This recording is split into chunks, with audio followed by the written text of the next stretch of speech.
ನಮಸ್ತೆ ಎಲ್ಲರಿಗೂ ಬೆಳಗಿನ ಶುಭೋದಯ. ಎಲ್ಲರೂ ಹೇಗಿದ್ದೀರಾ? ಎಲ್ಲರೂ ಚೆನ್ನಾಗಿದ್ದೀರಾ ಅಂದ್ಕೊಂಡಿದ್ದೀನಿ. ನಾನು ಬೆಳಗ್ಗೆ ಇವಾಗ ಟೈಮ್ ಬಂದು 7 ಗಂಟೆ 7:05 ಇವಾಗ ಎದ್ದು ಎಲ್ಲ ಹಾಸಿಗೆಲ್ಲ ಎತ್ತಿಡ್ತಾಯಿದ್ದೀನಿ. ಎಷ್ಟೊತ್ತು ಮಲಿಕೊಂಡ್ರೂ ಎದ್ದೇಳಲೇಬೇಕಲ್ವ, ಎದ್ದು ಬೇಗ ಬೇಗ ಕೆಲಸ ಮುಗಿಸೋಣ ಅಂದ್ಬಿಟ್ಟು ಮಾಡ್ತಾಯಿದ್ದೀನಿ. ಎಷ್ಟೊತ್ತು ನೋಡೋಣ, ಈಗ ಎದ್ದಿದ್ದೀನಿ.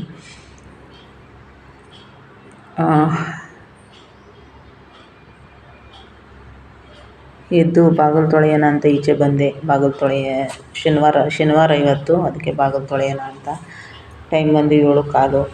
ಇವಾಗ ಅದೇ ಬಾಗಿಲು ತೊಳಿತಾ ಇದ್ದೀನಿ. ಯಾಕಂದರೆ ನನಗೆ ಸಾಕಾಗೋದಕ್ಕೆ ಬೇಗ ಎಚ್ಚರಿಕೆ ಆಗೋದಿಲ್ಲ. ಹಂಗಾಗಿ ಸೆಕೆಗೂ ಅದಕ್ಕೂ ಎಚ್ಚರಿಕೆನೇ ಆಗೋದಿಲ್ಲ, ಸುಮ್ಮನೆ ಮಲಗಿಬಿಡ್ತೀನಿ. ಹಂಗಾಗಿ ನಮ್ಮ ಅಕ್ಕ ಮೊನ್ನೆ ನನಗೆ ಸುಮಾರು ದಿವಸದ ಹಿಂದೆ ಹೀಗೆ ಮಾತಾಡಬೇಕಾದ್ರೆ ನನ್ನ ವೀಡಿಯೋಸ್ನೆಲ್ಲ ಅಕ್ಕ ನೋಡ್ತಿರ್ತಾರೆ. ನಮ್ಮ ಅಕ್ಕ ನನಗೆ ತುಂಬ ಸಪೋರ್ಟು. ನಮ್ಮ ಅಕ್ಕಂದೇ ಸಪೋರ್ಟು ನನಗೆ. ಮಾಡಮ್ಮಿ ಅಂತ ಚೆನ್ನಾಗಿ ಸಪೋರ್ಟ್ ಮಾಡುತ್ತೆ ಅಕ್ಕ. ಅಕ್ಕಂಗೆ ಗೊತ್ತಿರಲಿಲ್ಲ ನಾನು ಯೂಟ್ಯೂಬ್ ಚಾನಲ್ ಓಪನ್ ಮಾಡಿದ್ದೀನಿ ಅಂತ. ಅಣ್ಣನ ನಾಟಕದ ದಿವಸ 1 ವರ್ಷದ ಮುಂಚೆ ನಾನು ಹೋದಾಗ ಅಕ್ಕ ಸಿಕ್ಕಿದ್ರಲ್ಲ, ಅವತ್ತು ನಾನು ಯೂಟ್ಯೂಬ್ ಚಾನಲ್ ಮಾಡ್ತಾಯಿದ್ದೀನಿ ಅಂತ ಸಬ್ಸ್ಕ್ರೈಬ್ ಮಾಡ್ಕೊಂಡ್ರು. ಅಕ್ಕಂದಂತೂ ಫುಲ್ ಸಪೋರ್ಟು ನನಗೆ. ಯಾರು ಸಪೋರ್ಟ್ ಮಾಡ್ತಾರೋ ಬಿಡ್ತಾರೋ ಗೊತ್ತಿಲ್ಲ, ನಮ್ಮ ಅಕ್ಕ ಅಂತೂ ನನಗೆ ಫುಲ್ ಸಪೋರ್ಟು. ಒಂಥರ ನನಗೇನಾದರೂ ತಪ್ಪು ಮಾಡಿದ್ರೆ, ಏನಾದರೂ ಕೇಳಿದ್ರೆ ಹೇಳೋದು ಎಲ್ಲ ಅಕ್ಕನೇ ನನಗೆ ಜಾಸ್ತಿ. ಮೊನ್ನೆ ಮಾತಾಡ್ತಾ ಒಂದು ಮಾತು ಹೇಳಿದ್ರು ಅಕ್ಕ. ಏನು ಅಂದರೆ, ಅಮ್ಮಿ ನೀನು ಇದೆಲ್ಲ ಹೆಂಗೆ ಕಲ್ತ್ಕೊಂಡೆ? ಎಷ್ಟು ಸ್ಮೂತಾಗಿ ಮಾತಾಡ್ತೀಯ? ಹೆಂಗೆಲ್ಲ ಇದ್ದೋಳು ನೀನು? ಯಾವ ಥರ ಒರಟಾಗಿದ್ದೋಳು? ಯಾರೇನಂದರೆ ಸಿಟ್ಕೊಂತಿದ್ದೆ? ಹೆಂಗೆಲ್ಲ ಮಾತಾಡ್ತಿದ್ದೆ? ಯಾವ ಥರ ಒರಟು ಭಾಷೆನೆಲ್ಲ ಮಾತಾಡ್ತಾಯಿದ್ದೆ ನೀನು? ಒಂಥರ ಹೊಲ್ಸು ಭಾಷೆನೆಲ್ಲ ಮಾತಾಡ್ತಾಯಿದ್ದೆ. ಯಾವ ಥರ ಬದಲಾದಮ್ಮಿ ನೀನು? ಹೆಂಗೆ ಮಾತಾಡ್ತೀಯ ಇವಾಗ? ಯೂಟ್ಯೂಬಲ್ಲೆಲ್ಲ ಮಾತಾಡ್ತೀಯ, ಹೊರಗಡೆ ಎಲ್ಲ ಎಷ್ಟು ಚೆನ್ನಾಗಿ ಮಾತಾಡಿಸ್ತೀಯ ಜನಗಳ್ನ, ಹೆಂಗೆ ಕಲ್ತ್ಕೊಂಡೆ ಇದನ್ನು ಅಂತ ಎಲ್ಲ ಕೇಳ್ತಾಯಿದ್ರು ಅಕ್ಕ. ನನಗೆ ಗೊತ್ತಿಲ್ಲ ಅದು ಯಾವ ಥರ ಬದಲಾವಣೆ ನನ್ನಲ್ಲಾಯಿತು ಅಂತ. ನನಗೆ ನಿಜವಾಗ್ಲೂ ಗೊತ್ತಿಲ್ಲ. ನಮ್ಮೊಳಗಡೆ ಒಬ್ಬ ರಾಕ್ಷಸ ಇರ್ತಾನೆ ಅಲ್ವಾ, ನಮ್ಮ ಒಳಗಡೆ ಒಬ್ಬ ರಾಕ್ಷಸನೂ ಇರ್ತಾನೆ. ಒಂದು ಒಳ್ಳೆಯದು ಇರುತ್ತೆ, ಕೆಟ್ಟದ್ದು ಇರುತ್ತೆ. ನನಗೆ ಯಾವ ಥರ ಬದಲಾದೆ ಏನು ಅಂತ ನಂಗೆ ನಿಜವಾಗ್ಲೂ ಗೊತ್ತಿಲ್ಲ. ಅಕ್ಕ ಹೇಳ್ತಾಯಿದ್ರು, ಯಾವ ಥರ ಬದಲಾದೆ ನೀನು? ಎಷ್ಟು ಚೆನ್ನಾಗಿ ಮಾತಾಡ್ತೀಯ, ಎಷ್ಟು ಚೆನ್ನಾಗಿ. ಇವಾಗ ನನ್ನ ಜೊತೆಯೆಲ್ಲ ಅಕ್ಕ ಬರ್ತಿರ್ತಾರೆ, ನಾನು ಜನಗಳ್ನೆಲ್ಲ ಮಾತಾಡ್ಸೋದನ್ನ ನೋಡ್ತಿರ್ತಾರೆ. ಆಮೇಲೆ ಎಲ್ಲ ನೋಡಿ ಅಕ್ಕ ಹಂಗೆ ಅಂದಿದ್ದು. ಎಷ್ಟು ಚೆನ್ನಾಗೆಲ್ಲ ಒರಟಾಗಿದ್ದವಳು ಯಾವ ಥರ ಸ್ಮೂತ್ ಕಲ್ತ್ಕೊಂಬಿಟ್ಟಿದೀಯ.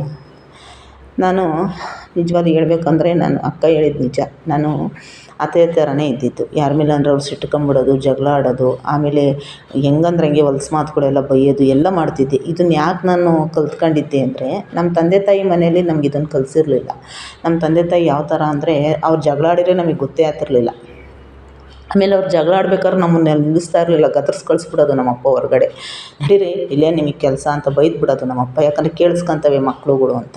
ಅಂದರೆ ನಮ್ಮ ತಂದೆ ತಾಯಿನೇನು ಕೆಟ್ಟ ಭಾಷೆ ಎಲ್ಲ ಮಾತಾಡ್ತಾ ಇರಲಿಲ್ಲ. ಅವ್ರ ಅಣ್ಣ ತಮ್ಮದಿರು ಏನಾದರೂ ಜಗಳಗಳು ಆಡ್ಕೊಂಡ್ರೆ ನಾವು ನಮ್ಮಪ್ಪವ್ರ ಅಣ್ಣ ತಮ್ಮದಿರು ಏನಾದರೂ ಜಗಳಗಳು ಆಡ್ಕೊಂಡ್ರೆ ನಾವು ಒಂದು ಸ್ವಲ್ಪ ದೂರ ಹೊರಟೋಗ್ಬಿಡ್ತಿದ್ವಿ ಹೆದ್ರ್ಕೊಂಡು. ಅಳ್ತಾ ಇದ್ವಿ. ಆಮೇಲೆ ಭಯ ಆಗೋದು ನಮಗೆ. ನಮ್ಮ ತಂದೆಯವ್ರ ಅಣ್ಣ ತಮ್ಮದಿರು ಏನಾದರೂ ಹಿಂಗೆ ವಿಷಯಗಳಿಗೆ ಜಗಳ ಆಡ್ತಾಯಿದ್ರೆ ನಾವು ಹೆದ್ರ್ಕೊಂಡು ದೂರ ಹೊರಟೋಗ್ತಾಯಿದ್ವಿ. ಅಂದರೆ ಅದು ಒಂದು ನಮಗೆ ನಮ್ಮ ತಂದೆ ತಾಯಿ ಮನೇಲಿ ನಾವು ಕಲ್ತಿರೋದು. ನಾವು ಯಾವತ್ತೂ ಚಿಕ್ಕಪ್ಪ ದೊಡ್ಡಪ್ಪದಿರ್ಗಾಗಿರ್ಬೋದು ಮತ್ತು ಯಾರಿಗೂ ನಾವೇನು ಬೈತಾ ಇರಲಿಲ್ಲ. ಚಿಕ್ಕ ಮಕ್ಕಳಲ್ಲೆಲ್ಲ ಬೈಯೋದು ಅವೆಲ್ಲ ನಮ್ಮ ತಂದೆ ತಾಯಿ ನಮ್ಗೆ ಹೇಳ್ಕೊಡ್ಲೇ ಇಲ್ಲ. ಅಂದರೆ ನಾವು ನೋಡೂ ಇಲ್ಲ. ನಮ್ಮ ತಂದೆ ತಾಯಿಯಲ್ಲಿ ಆ ಗುಣನೂ ನಾವು ಕಂಡಿಲ್ಲ. ನಮ್ಮ ತಂದೆ ತಾಯಿ ಯಾವತ್ತೂ ಹೊಲ್ಸು ಭಾಷೆಯಲ್ಲಿ ಮಾತಾಡ್ತಾನೇ ಇರಲಿಲ್ಲ ಮನೆಯಲ್ಲಿ. ನಮ್ಮ ತಂದೆ ಹಂಗೇನಾನ ಬೈಬೇಕು ಅಂದರೆ ನಮ್ಮ ಭಾಷೆ ಮರಾಠಿಲಿ ಮಾತಾಡ್ಬಿಡೋರು. ಮರಾಠಿ ಭಾಷೆಯಲ್ಲಿ ನಮ್ಮ ತಾಯಿನ ಬೈಯೋರು. ನಾವು ಕೇಳಿಸ್ಕೊಂತೀವಿ, ಕನ್ನಡದಲ್ಲಿ ಮಾತಾಡಿದ್ರೆ ನಾವು ಕೇಳಿಸ್ಕೊಂತೀವಿ ಅಂದ್ಬಿಟ್ಟು ಮರಾಠಿ ಭಾಷೆಯಲ್ಲಿ ಬೈಯೋರು. ಅದು ನಮ್ಗೆ ಅರ್ಥ ಆಗ್ತಾ ಇರಲಿಲ್ಲ. ಹಂಗಾಗಿ ನಮಗೆ ಅದು ಗೊತ್ತಾಗ್ತಿರ್ಲಿಲ್ಲ.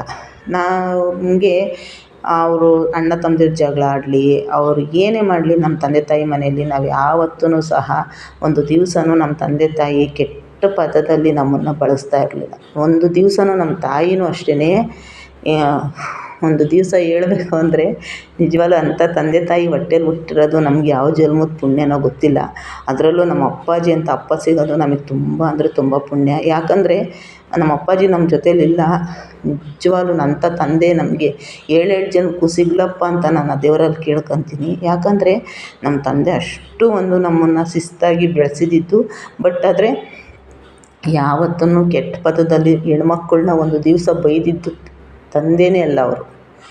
ಆ ಥರ ಒಂದು ತಂದೆ ಸಿಗೋದು ನಮ್ಮ ಏಳೇಳು ಜನ್ಮದ ಪುಣ್ಯ ಅಂತ ನಾವು ಅಂದ್ಕೊಂತೀವಿ. ಆದರೆ ನಮ್ಮ ತಂದೆ ನಮ್ಮ ಜೊತೇಲಿಲ್ಲ. ಬಟ್ ಅವರೇ ಸಿಗಲಿ ಅಂತ ನಾನು ಕೇಳ್ಕೊತೀನಿ ನಿಜವಾಗ್ಲೂ. ನಮ್ಮ ಅಪ್ಪಾಜಿ ಯಾವತ್ತೂ ನಮ್ಮನ್ನು ನಾವು ಅಂದರೆ ತುಂಬ 3 ಮಕ್ಕಳು ನಾವು. ನಮ್ಮ ಅಣ್ಣ, ನಮ್ಮ ಅಕ್ಕ, ನಮ್ಮಮ್ಮ, ನಾನು 3 ಮಕ್ಕಳನ್ನೂ ಮುತ್ತು ಥರ ಸಾಕಿತ್ತು ನಮ್ಮ ತಂದೆ. ಒಂದು ದಿವಸನೂ 5 ಬೆರಳೆತ್ತಿ ನಮ್ಮನ್ನು ಒಂದು ದಿವಸ ಹೊಡೆದಿಲ್ಲ. ಹೊಡೆದು ಬಡ್ದು ನಮ್ಗೆ ಯಾವತ್ತೂ ಬುದ್ಧಿ ಕಲಿಸಿಲ್ಲ. ಬಟ್ ಅಣ್ಣ ಮಾತ್ರ ಹೊಡೆದವ್ರೆ. ಅಣ್ಣ ಹೊಡಿಬೇಕು, ಯಾಕಂದರೆ ಅಣ್ಣ ಹೊಡೆದಿರೋದಕ್ಕೆ ಇವತ್ತು ನಾನು ಇಲ್ಲಿರೋದು. ಇವತ್ತು ನಮ್ಮ ಅಣ್ಣಂಗೆ ನನ್ನ ಕಂಡ್ರೆ ಅಷ್ಟೇ ಪ್ರೀತಿ, ಅಷ್ಟೇ ಒಂದು ನನ್ನನ್ನು ಕಂಡ್ರೆ ಅಷ್ಟೇ ಪ್ರೀತಿ ನನಗೆ.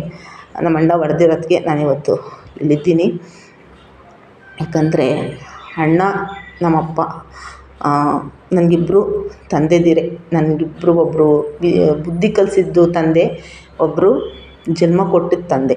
ಹಂಗಾಗಿ ಇಬ್ಬರು ನನಗೆ ತಂದೆಯೇ. ಅಪ್ಪನ ಸ್ಥಾನ ಇಬ್ರಿಗೂ ನಂದು. ಯಾಕಂದರೆ ನನ್ನನ್ನು ಹೊಡೆದು ಬಡಿದು ನನ್ನನ್ನು ಒಂದು ತಿದ್ದಿದ್ದು ನಮ್ಮ ಅಣ್ಣನೇ ನನಗೆ ಒಂಥರ ಎಲ್ಲ.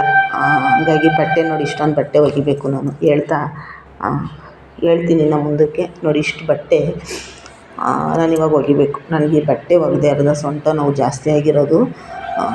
ಬಟ್ಟೆ ಒಗೆಯೋದು ಯಾವಾಗ ತಪ್ಪು ಗೊತ್ತಿಲ್ಲ ನಿಜವಾಗ್ಲೂ. ಕಲ್ಲು ತಗ್ಗು ನನಗೆ ಕೂತ್ಕೊಂಡು ಒಗೆಯೋಕ್ಕಾಗ್ತಾಯಿಲ್ಲ. ಆದರೂ ಹಿಂಸೆ, ನನಗೆ ಬಟ್ಟೆ ಒಗಿಬೇಕು ಅಂದರೆ ತುಂಬ ಹಿಂಸೆ. ಅದರಿಂದಲೇ ಮನೆ ವಾಷಿಂಗ್ ಮಿಷಿನ್ ತರೋಣ ಅಂತ ಹೋದ್ವಿ. ಬಟ್ ಆಗಲಿಲ್ಲ ತರೋಕ್ಕೆ. ನೋಡೋಣ, ತರಬೇಕು. ಯಾವಾಗ ತರ್ತೀನೋ ಗೊತ್ತಿಲ್ಲ, ತರಬೇಕು. ಹಾಗಾಗಿ ಆ ಥರ ಇದ್ದವ್ರು ನಾವು. ನಮಗೆ ಯಾವುದೂನು ನಮ್ಮ ತಂದೆ ತಾಯಿ ಮನೇಲಿ ನಾವು ಕಲ್ತಿರಲಿಲ್ಲ. ನಾವು ಮದುವೆ ಹೋದಂಥ ಕುಟುಂಬದಲ್ಲಿ ನಾವು ಅದೆಲ್ಲ ನೋಡಿದ್ದು. ಆ ಭಾಷೆಗಳು, ಅವ್ರು ಬಳಸೋಂಥ ಪದಗಳು, ಅಶ್ಲೀಲವಾದಂಥ ಒಂದು ಪದಗಳ್ನೆಲ್ಲ ಕೇಳಿದ್ದು ನಮ್ಮ ಮದುವೆಯಾಗಿ ಹೋದಂಥ ಒಂದು ಕುಟುಂಬದಲ್ಲಿ. ನಿಜವಾಗ್ಲೂ ಹೇಳಬೇಕು ಅಂದರೆ ಹೆಣ್ಮಕ್ಳು ತಂದೆ ತಾಯಿ ಮನೇಲಿ ಏನೂ ಕಲ್ತಿರಲ್ಲ. ಹೆಣ್ಮಕ್ಳು ತಂದೆ ತಾಯಿ ಯಾವತ್ತೂ ಕೆಟ್ಟ ಭಾಷೆ ಎಲ್ಲ ತಂದೆ ತಾಯಿ ಯಾರೂ ಕಲಿಸಿರಲ್ಲ. ಬಟ್ ನಮ್ಮ ತಂದೆ ತಾಯಿ ಅಂಥದ್ದೆಲ್ಲ ಕಲಿಸಿಲ್ಲ. ಅವ್ರದ್ದೊಂದು ಸಂಸ್ಕಾರನೂ ಅಲ್ಲ ಅದು. ನಮ್ಮಪ್ಪ ಯಾರನ್ನ ಏನು, ನಮ್ಮ ದೊಡ್ಡಪ್ಪ ಚಿಕ್ಕಪ್ಪದಿರನ್ನೇ ಆಗಿರ್ಬೋದು, ನಮ್ಮ ಅಜ್ಜಿನ ಒಂದು ಮಾತು ಅಂದೆ ಅಂದ್ಬಿಟ್ಟು ನಮ್ಮ ತಂದೆ ಚೆನ್ನಾಗಿ ಹೊಡೆದ್ಬಿಟ್ಟಿದ್ರು ನನ್ನನ್ನು. ಅದೊಂದು ನಂಗೆ ನೆನಪು ಅಂದರೆ ನಂಗೆ ನೆನಪೈತೆ. ಹಂಗಾಗಿ ಆ ಥರ ಬೆಳೆಸಿದ್ದು ನಮ್ಮ ತಂದೆ ತಾಯಿ. ಯಾವತ್ತೂ ಕೆಟ್ಟ ಪದ ಬಳಸೋದು, ಅಶ್ಲೀಲವಾದ ಮಾತುಗಳು ಯಾವತ್ತೂ ನಮ್ಮ ತಂದೆ ತಾಯಿ ಮನೇಲಿ ನಾವು ನೋಡೂ ಇಲ್ಲ, ನಾವು ಕೇಳೂ ಇಲ್ಲ. ಏನು ಅಂದ್ರೆ ಅದರ ಅರ್ಥನೇ ನಮಗೆ ಗೊತ್ತಿರಲಿಲ್ಲ. ಆ ಥರ ಒಂದು ಬೆಳೆದು ಬಂದಿರೋರಿಗೆ ಒಂದು ಕುಟುಂಬಕ್ಕೆ ಮದುವೆ ಮಾಡಿಕೊಡ್ತಾರಲ್ವ, ಆ ಕುಟುಂಬದಲ್ಲಿ ನಾವು ಕಲ್ತಿದ್ದ ಭಾಷೆ ನಾವು ನೋಡಿ ನಾವು ಕಲ್ತ್ವಿ.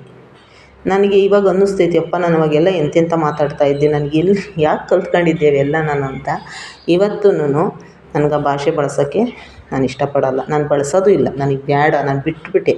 ನಾನು ಆ ಊರು ಬಿಟ್ಟು ಯಾವಾಗ ನಾನು ಈ ಕಡೆ ಬಂದೆ, ನಾನು ಅಲ್ಲಿಗೆ ಆ ಊರಿಗೆ ಬಿಟ್ಟು ಬಂದುಬಿಟ್ಟೆ. ನೀವೇ ಇಟ್ಕೊಬಿಡಿ ಭಾಷೆನ, ನನಗೆ ಬೇಡ ಅಂತ. ನನಗೆ ಬೇಡ ಇದು, ನೀವೇ ಇಟ್ಕೊಂಬಿಡಿ ಅಂತ. ಅದು ಬಿಟ್ಟು ಬಂದೆ. ಬಟ್ ಜೊತೇಲಿ ಬಂದಿದ್ದೊಂದು ಪ್ರಾಣಿ ಮತ್ತೆ ಅದನ್ನು ಬಳಸೋಕೆ ನಿಂತ್ಕೊಂತು ನನ್ನ ಜೊತೇಲಿ. ನನ್ನನ್ನು ಅದನ್ನು ಬಳಸೋಕೆ ನಿಂತ್ಕೊಂತು. ಬಟ್ ಇವತ್ತು ನಾನು ಅದೇನೂ ಕಲ್ತಿಲ್ಲ. ನನಗೆ ಅದೆಲ್ಲ ಅವಶ್ಯಕತೆ ಇಲ್ಲ. ನಮ್ಮ ಅಕ್ಕ ಅದನ್ನೇ ಹೇಳಿದ್ದು ನನಗೆ. ನಮ್ಮ ಅಕ್ಕ ಹೇಳಿದ್ದು ನಿಜ. ಆ ಥರ ಒಂದು ಒರಟು ಭಾಷೆಗಳ್ನೆಲ್ಲ ನಾನು ಮಾತಾಡ್ತಾಯಿದ್ದೆ. ಜನಗಳ್ನ ಹೆಂಗಂದ್ರಂಗೆ ಬೈತಾ ಇರೋದು. ಮತ್ತು ನನಗೆ ನಿಜವಾಗ್ಲೂ ನಾನು ಏನು ಬೈತೀನಿ ಅಂತ ನನಗೆ ಗೊತ್ತಾಗ್ತಿರ್ಲಿಲ್ಲ. ಆ ಥರ ಒಂದೆಲ್ಲ ಅಂದರೆ ಅಲ್ಲಿನ ಒಂದು ಸಂಸ್ಕಾರ, ಆ ಊರಿನ ಒಂದು ಸಂಸ್ಕಾರವಾದಂಥ ಭಾಷೆಗಳು ಅವೆಲ್ಲ. ಆ ಊರಿಗೆ ಸೀಮಿತ ಅವೆಲ್ಲ, ನಮಗೆ ಸರೋಗಲ್ಲ ಅವೆಲ್ಲ. ಆ ಊರಲ್ಲಿ ನಾವು ಕಲ್ತಿದ್ದಿದ್ದು. ಅದನ್ನು ನಾನು ಆ ಊರಲ್ಲೇ ಬಿಟ್ಟು ಬಂದುಬಿಟ್ಟೆ.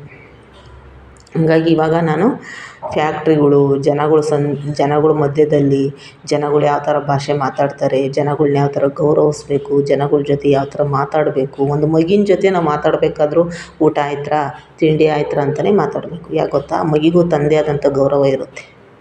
ಆಯಿತಾ. ಮಗ ಅಂದ್ಬಿಟ್ಟೆ ಆ ಥರ ಈ ಥರ ಹೋಗಲೇ ಬಾರಲೇ ಅವೆಲ್ಲ ಅನ್ನೋಕ್ಕೋಗ್ಬಾರ್ದು. ನನ್ನ ಮಗನಿಗೂ ಅಷ್ಟೇ, ನಾನು ಒಂದೊಂದು ಸಲ ಅವನಿಗೆ ಜಾಸ್ತಿ ನಾನು ಹೋಗೋ ಬಾರೋ ಅಂತ ಅನ್ನೋದೇ ಇಲ್ಲ.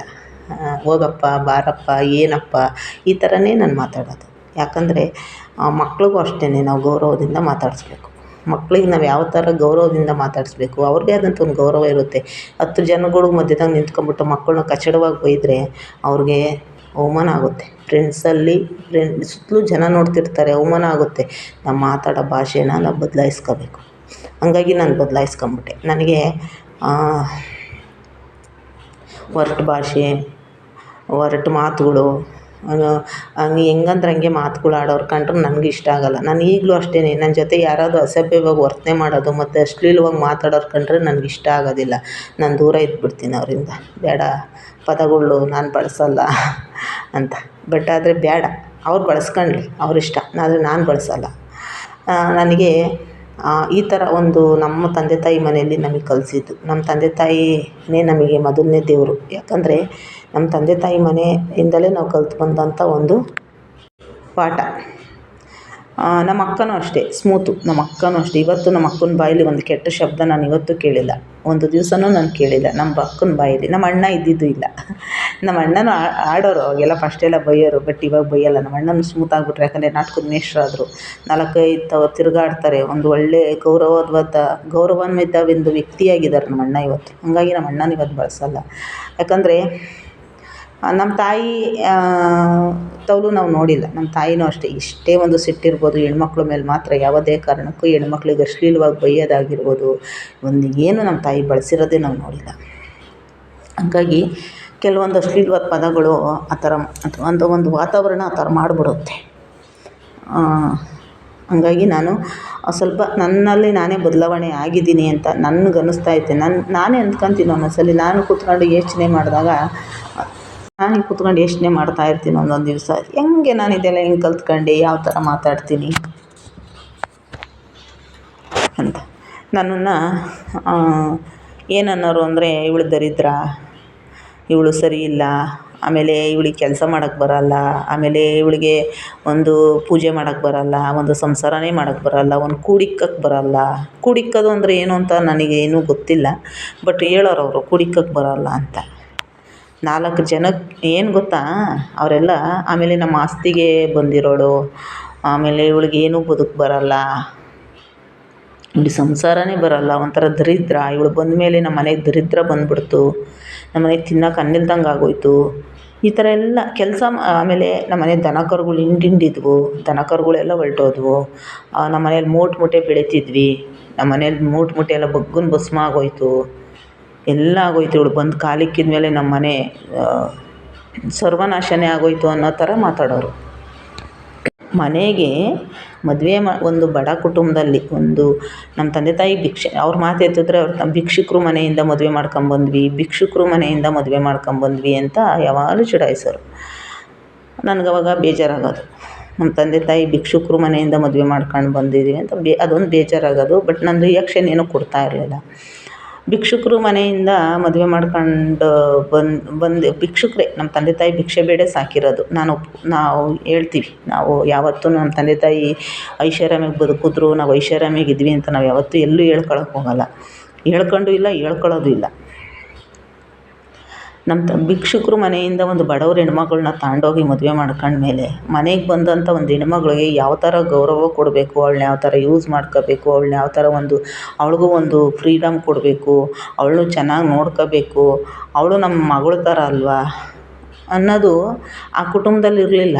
ಆ ಕುಟುಂಬ ಏನಿದ್ರೂ ಬೇರೆ ಮನೆಯಿಂದ ಬಂದಂಥ ಹೆಣ್ಮಕ್ಳ ಮೇಲೆ ದೋಷ ಕುಂಡ್ರಿಸ್ಬೇಕೇ ಹೊರತು ಆ ದೋಷ ಅವ್ರು ಹೊತ್ಕೊಂತಿರ್ಲಿಲ್ಲ. ಅವ್ರಿಗೆ ಅದು ಗೊತ್ತಾಗ್ತಾನೇ ಇರಲಿಲ್ಲ, ಅವ್ರಿಗೆ ಗೊತ್ತಾಗೋದು ಇಲ್ಲ. ಯಾಕಂದರೆ ಅವ್ರು ಮಾಡಿದ್ದೇ ಸರಿ, ಅವ್ರು ಹೇಳಿದ್ದೇ ಸರಿ ಅನ್ನೋ ಥರ ಒಂದು ವಿಕೃತಿ ಮನಸ್ಸಿನ ಜನ ಅವರು. ಆ ಮನೆಯಿಂದ ಬಂದಂಥ ಹೆಣ್ಮಕ್ಳನ್ನ ನಾವು ಯಾವ ಥರ ಬಳಸ್ಕೋಬೇಕು, ನಾವು ಯಾವ ಥರ ಪ್ರೀತಿ ಕೊಡಬೇಕು, ನಮ್ಮ ಮನೆಗೆ ಬಂದಂಥ ಒಂದು ಹೆಣ್ಮಗಳನ್ನ ನಾವು ಯಾವ ಥರ ಗೌರವಿಸ್ಬೇಕು ಗೊತ್ತಿಲ್ಲ ಅವ್ರಿಗೆ. ಆ ಗೌರವ, ಪ್ರೀತಿ, ಮಮತೆ, ಕರುಣೆ ಏನೂ ಗೊತ್ತಿಲ್ಲ. ನಾನು 1-2 ಪದ ಬಳಸಬೇಕು ಅನ್ನಿಸುತ್ತೆ, ನಾನು ಬಳಸೋಲ್ಲ. ಆ ಥರ ಒಂದು ಕುಟುಂಬ ಅದು. ಆ ಕುಟುಂಬದಲ್ಲಿ ಪ್ರೀತಿ, ಮಮತೆ, ಕರುಣೆ ಏನೂ ಗೊತ್ತಿಲ್ಲ ಅವ್ರಿಗೆ. ಅವ್ರಿಗೇನಿದ್ರು ಏನು ಗೊತ್ತಾ, ದುಡ್ಡು ಮಾಡಬೇಕು, ಚೆನ್ನಾಗಿ ತಿನ್ನಬೇಕು ಅಂದರೆ ಅವ್ರವ್ರು ತಿನ್ನಬೇಕು. ಬೇರೆ ಮನೆಗಳಿಂದ ಹೋಗಿರೋ ಹೆಣ್ಮಕ್ಳು ಉಪವಾಸ ಇದ್ದರೂ ಪರವಾಗಿಲ್ಲ, ಅರ್ಕಲ್ ಸೀರೆ ಉಟ್ಕೊಂಡು ತಿರುಗಿದ್ರೂ ಪರವಾಗಿಲ್ಲ, ತಲೆಗೆ ಎಣ್ಣೆ ಇಕ್ಕೊಂಡಂಗೆ ಪೆಂಕ್ರಂಗೆ ತಿರುಗಿದ್ರೂ ಪರವಾಗಿಲ್ಲ.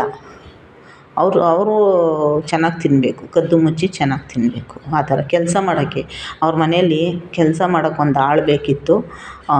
ಆ ಮದುವೆ ಮಾಡ್ಕೊಂಡು ಹೋದರು ಅಷ್ಟೇ. ಅಷ್ಟು ಬಿಟ್ಟರೆ ಅವ್ರಿನ್ನೇನಕ್ಕೂ ಅವರು ಮದುವೆ ಮಾಡಬೇಕು ಅಂತಲೂ ಮಾಡ್ಕೊಂಡೋಗಿಲ್ಲ. ಬಡವ್ರ ಮನೆ ಹೆಣ್ಮಗಳು ಸಿಕ್ಕಿದ್ರು, ಅವ್ರ ಮನೆಗಂತೂ ಇಟ್ಟಿಲ್ಲ ತಿನ್ನೋಕ್ಕೆ. ನಮ್ಮ ಮನೆಗೆ ಕಳಿಸ್ಬಿಟ್ಟವ್ರೆ. ನಮ್ಮ ಮನೆಗೆ ಇಟ್ಟು ಮಸ್ತಾಗೈತೆ, ತಿನ್ಕೊಂಡು ಬಿದ್ದಿರಲಿ, ನಮ್ಮ ಮನೆಗೆ ದನ ಕರ ಮೇಯಿಸ್ಕೊಂಡು ಅನ್ನೋ ಥರ ಮದುವೆ ಮಾಡ್ಕೊಂಡು ಹೋದ್ರು. ನಮ್ಮ ತಂದೆ ತಾಯಿ ಯಾವತ್ತೂ ನಮ್ಮನ್ನು ಇಟ್ಟಿಲ್ದಂಗೆ ಒಂದು ದಿವಸನೂ ಇರಲಿಲ್ಲ. ನಮ್ಮ ತಂದೆ ತಾಯಿ ಮನೆಯಲ್ಲಿ ಅವ್ರು ಬಡತನದಲ್ಲಿದ್ದರೂ ನಮ್ಮ ತಂದೆ ಯಾವತ್ತೂ ನಮ್ಗೆ ಹೊಟ್ಟೆ ಹಸಿವು ಅಂತ ಯಾವತ್ತೂ ನಾವು ನೋಡೇ ಇರಲಿಲ್ಲ. ಹೊಟ್ಟೆ ಹಸಿಯೋದನ್ನ ಒಂದು ದಿವಸನೂ ನೋಡಿರಲಿಲ್ಲ. ಯಾರ ಯಾರ ಮನೆಗಾದ್ರು ಈಸ್ಕೊಂಡಾದ್ರೂ ಕೊಟ್ಬಿಡೋರು. ಮಕ್ಕಳು ಹೊಟ್ಟೆ ಹಸ್ಕೊಂಡ್ರೆ ನಮ್ಮ ತಂದೆ ಯಾವತ್ತೂ ಸಹಿಸ್ತಾನೂ ಇರಲಿಲ್ಲ.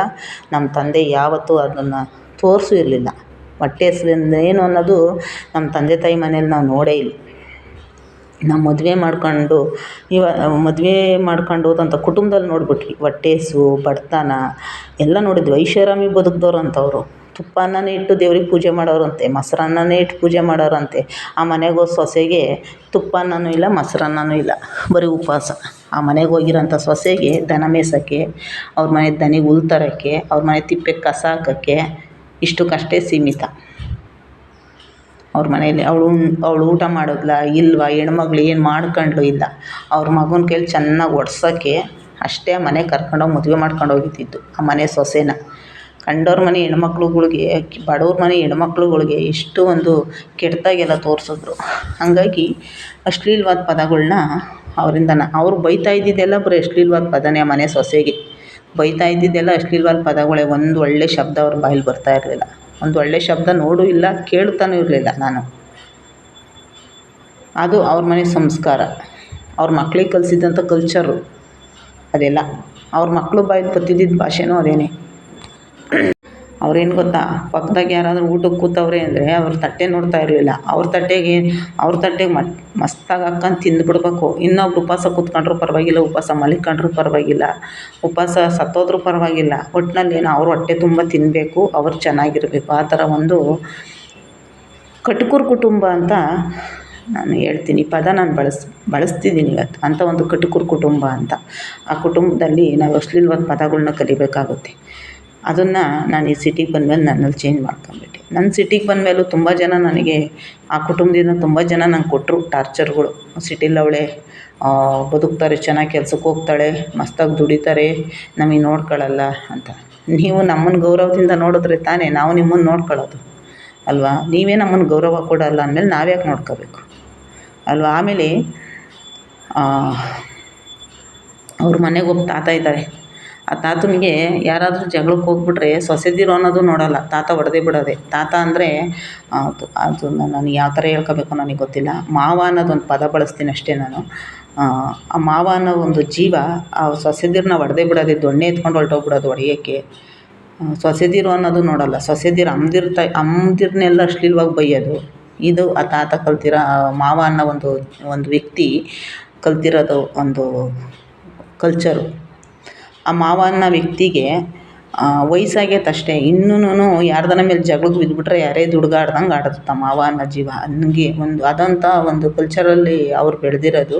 ಅಲ್ಲಿ ನಾವು ಕಲಿಬೇಕಾಗಿತ್ತು. ಬಟ್ ಆದರೆ ನಾನು ಈ ಕಡೆ ಬಂದಮೇಲೆ ನಾನು ತುಂಬ ಬದಲಾಗ್ಬಿಟ್ಟೆ. ಯಾಕಂದರೆ ನನಗೆ ಆ ಒಂದು ಅಶ್ಲೀಲವಾದ ಪದಗಳ್ನ ನಾನು ಯೂಸ್ ಮಾಡೋಲ್ಲ.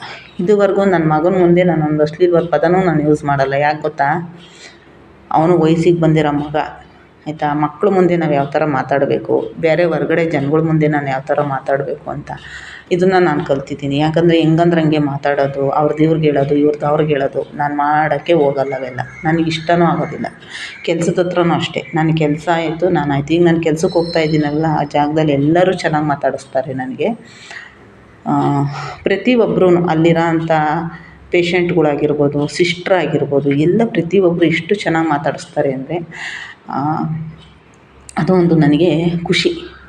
ಹೋಗಿದ ತಕ್ಷಣವೇ ಹಾಯ್ ಮಾಡ್ತಾರೆ, ಎಷ್ಟು ಚೆನ್ನಾಗಿ. ನನಗೆ ಅದೊಂದು ನನಗೆ ಒಂದು ಖುಷಿ ಆಗುತ್ತೆ. ಯಾಕಂದರೆ ನಾವು ಬಳಸೋ ಪದಗಳು, ನಾವು ಬಳಸೋ ಪದಗಳು ಇದನ್ನು ಮಾಡಿದ್ರೆ ಅವ್ರ ಮನಸ್ಸಿಗೆ ಎಷ್ಟು ನೋವಾಗುತ್ತೆ ಅನ್ನೋದನ್ನ ನಾವು ಅರ್ಥ ಮಾಡ್ಕೊಂಡು ಮಾತಾಡಬೇಕು. ನಾನು ಕೆಲವೊಂದು ಸಲ ಇತ್ತೀಚೆಗೆ ಒಂದು 6-7 ತಿಂಗಳಿಂದ ಸ್ವಲ್ಪ ಎಲ್ಲ ನಿಲ್ಲಿಸ್ಬಿಟ್ಟಿದ್ದೀನಿ ಮಾತಾಡೋದು. ನಾನು ಏನೂ ಮಾತಾಡೋಕ್ಕೋಗಲ್ಲ. ನನ್ನಲ್ಲಿ ನಾನು ಬದಲಾವಣೆ ತಗೋಬೇಕು. ನಾನು ಮಾತಾಡೋದನ್ನ ನಾನು ಕಂಟ್ರೋಲ್ ಮಾಡ್ಕೋಬೇಕು. ನನಗೆ ಅವೆಲ್ಲ ಅಶ್ಲೀಲವಾದ ಪದಗಳು ಬೇಡ. ನಾನು ಒಂದು ಯೂಟ್ಯೂಬ್ ಚಾನಲ್ಲು ಮಾಡ್ತಾಯಿದ್ದೀನಿ.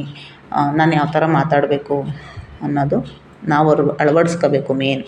ಯಾಕಂದರೆ ಯೂಟ್ಯೂಬ್ ಚಾನಲ್ ಐತೆ ಅಂದ್ಬಿಟ್ಟು ಹೆಂಗಂದ್ರೆ ಹಂಗೆ ಮಾತಾಡೋದು ತಪ್ಪು. ನನಗೂ ಸುಮಾರು ಜನ ಹೊರ್ಗಡೆ ಎಲ್ಲ ಜನಗಳು ಹೆಂಗಂದ್ರೆ ಹಂಗೆ ಮಾತುಗಳೆಲ್ಲ ಆಡೋದನ್ನೆಲ್ಲ ನಾವು ಕೇಳಿಸ್ಕೊತಾ ಇರ್ತೀವಿ. ನನಗನ್ಸುತ್ತೆ ಅವಾಗ, ಯಪ್ಪ ಹೆಂಗೆ ಮಾತಾಡ್ತಾರೆ, ಯಾರವ್ರೆ ಯಾರಿಲ್ಲ ಏನೂ ನೋಡೋಲ್ಲ, ಮನುಷ್ಯನೇ ಹಿಂಗೆ ಎಲೆ ಬಿಲ್ಲದ ನಾಲಿಗೆ ಅಲ್ವಾ. ಆ ಥರ ಒಂದು ಕುಟುಂಬದಿಂದ ಆ ಥರ ಒಂದು ಕುಟುಂಬದಲ್ಲಿ ನಾನು ಕಲ್ತಿದ್ನಲ್ವ, ಅದಕ್ಕೆ ಅಕ್ಕ ಆ ಥರ ಹೇಳಿದ್ದು ನನಗೆ, ಹಂಗೆ ಸ್ಮೂತ್ ಕಲ್ತ್ಕೊಂಡಮ್ಮಿ ನೀನು, ಯಾವ ಥರ ಎಲ್ಲ ಬದಲಾಗಿದ್ದೀಯಾ, ಮಾತೆಲ್ಲ ಹೆಂಗೆ ಮಾತಾಡ್ತೀಯ ಅಂತ. ನಮ್ಮ ಅಕ್ಕ ನೋಡಿದರು, ನಾನು ಇದ್ದಿದ್ದ ವಾತಾವರಣ ಅಕ್ಕ ನೋಡಿದರು. ಹಂಗಾಗಿ ಅಕ್ಕ ಹೇಳಿದ್ರು. ಇವತ್ತು ನಮ್ಮ ಅಕ್ಕ ನಾನೊಂದು ಯೂಟ್ಯೂಬ್ ಚಾನಲ್ ಮಾಡ್ತಾಯಿದ್ದೀನಿ ಅಂದರೆ ತುಂಬ ಖುಷಿ ಪಡ್ತಾರೆ. ಇದಕ್ಕೆ ಜಾಸ್ತಿ ಸಪೋರ್ಟು ನಮ್ಮ ಅಕ್ಕ. ನಂಗೆ ನಿಜವಾಗ್ಲೂ ನನಗೆ ನಾನು ಆವಾಗಲೇ ಹೇಳಿದೆ, ನಮ್ಮ ಅಣ್ಣ ನನಗೆ ತಂದೆ ಸಮಾನ ಅಂತ. ಯಾಕಂದರೆ ಅಣ್ಣ ಬುದ್ಧಿ ಕಲಿಸಿದ್ದು ತಂದೆ, ಅಪ್ಪ ಜನ್ಮ ಕೊಟ್ಟಿದ್ದು ತಂದೆ, ಇಬ್ಬರು ತಂದೆದಿರು. ಬಟ್ ನನಗೆ ತಾಯಿಯಾಗಿ ಅಮ್ಮ, ಎತ್ತಿರೋದು ನನ್ನಮ್ಮ. ನನಗೆ ಒಂದು ಎರಡನೇ ತಾಯಿ. ನನಗೇನಾದರೂ ಒಂದು ಮಾತಾಡಿದಾಗ ತಪ್ಪು ಹೇಳೋದು, ಮತ್ತು ನನ್ನ ಮೇಲೆ ಅತಿಯಾದ ಕಾಳಜಿ, ನಾನು ಕಣ್ಣೀರು ಹಾಕಿದ್ರೆ ಸಹಿಸ್ಕೊಳ್ಳೋ ಅಂಥದ್ದು. ನನ್ನ ಹತ್ರ ನಮ್ಮ ಅಕ್ಕನಿಗೆ ಒಂಥರ ನೋವು, ನನ್ನ ಕಣ್ಣಲ್ಲಿ ನೀರು ಹಾಕಿಸ್ದಂಗೆ ನಾನು ಅಳೋದು ನಮ್ಮ ಅಕ್ಕನಿಗೆ ಇಷ್ಟ ಆಗೋಲ್ಲ. ನಾನೇನಾದರೂ ಹತ್ರ ಒಂದು ಸಮಾಧಾನ ಮಾಡೋಕ್ಕೆ, ಮತ್ತು ನಾನು ಹತ್ರ ಅದು ಅಳೋದು.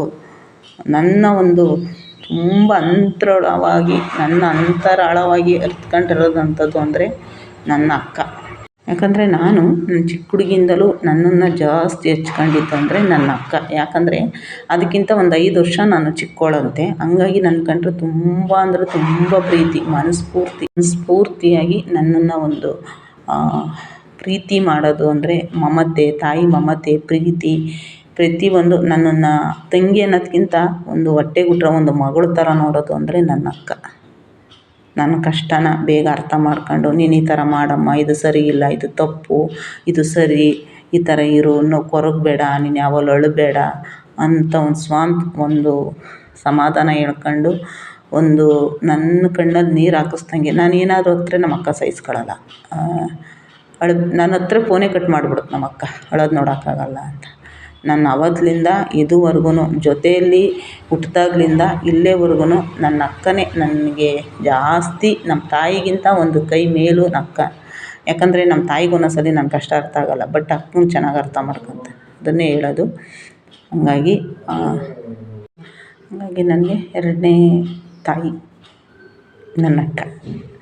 ನಾನು ವಿಡಿಯೋಗೋಸ್ಕರ ಇದನ್ನು ಹೇಳ್ತಾಯಿಲ್ಲ, ನನ್ನ ಮನಸ್ಸು ಪೂರ್ತಿ ನಾನು ಹೇಳ್ತಾ ಇರೋದು. ನನ್ನ ಅಕ್ಕ ನನಗೆ ಎರಡನೇ ತಾಯಿ. ಇಷ್ಟು ಹೇಳ್ತೀನಿ. ನಂದೊಂದು ಇನ್ಸ್ಟಾಗ್ರಾಮು ಪೇಜ್ ಇದೆ, ಎಲ್ಲರೂ ಹೋಗಿ ಫಾಲೋ ಮಾಡ್ಕೊಳ್ಳಿ. ಶಾರದಮ್ಮ 214 ಅಂತ ನೋಡಿ ನನ್ನ ಇನ್ಸ್ಟಾಗ್ರಾಮ್ಗೆ ಸಪೋರ್ಟ್ ಮಾಡಿ ಅಂತ ನಾನು ಕೇಳ್ಕೊತೀನಿ.